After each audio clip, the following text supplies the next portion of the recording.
Let's talk about yield in today's low yield environment.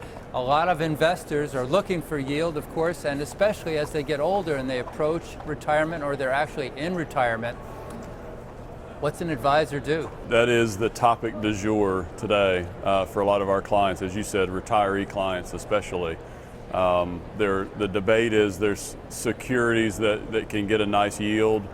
However, am I going to pick up nickels in front of a steamroller to try to get 4% to turn around and lose 20%?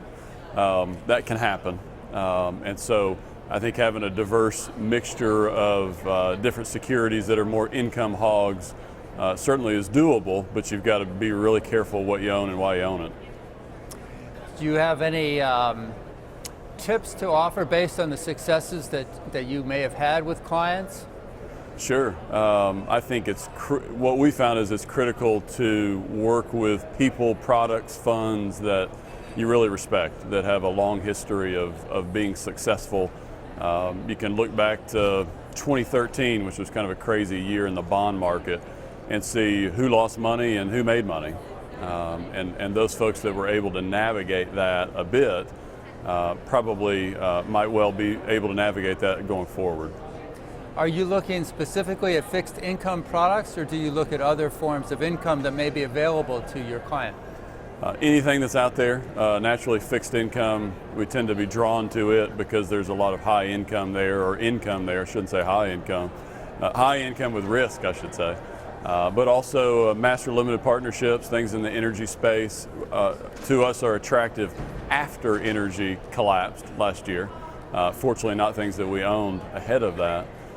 Dividend paying stocks in some cases can be good income producers. Again, you got to know what you own and why you own it. I would rather a client draw down some of their assets and not take a lot of risk, as opposed to really reach for yield and get in trouble.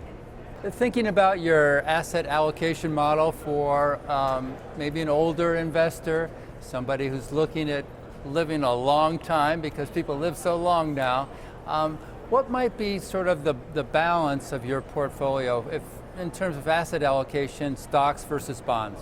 Sure. Today we are actually overweight fixed income for people who are nearing retirement or in retirement.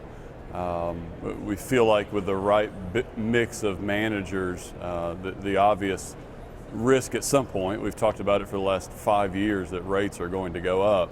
I like to say a good manager is well aware of that fact and has plenty of ways that they can mitigate that. Our concerns are much more where valuations are on the equity side. So in our risk bands, we are on the low end of our lower band for equities, and therefore much higher on fixed income.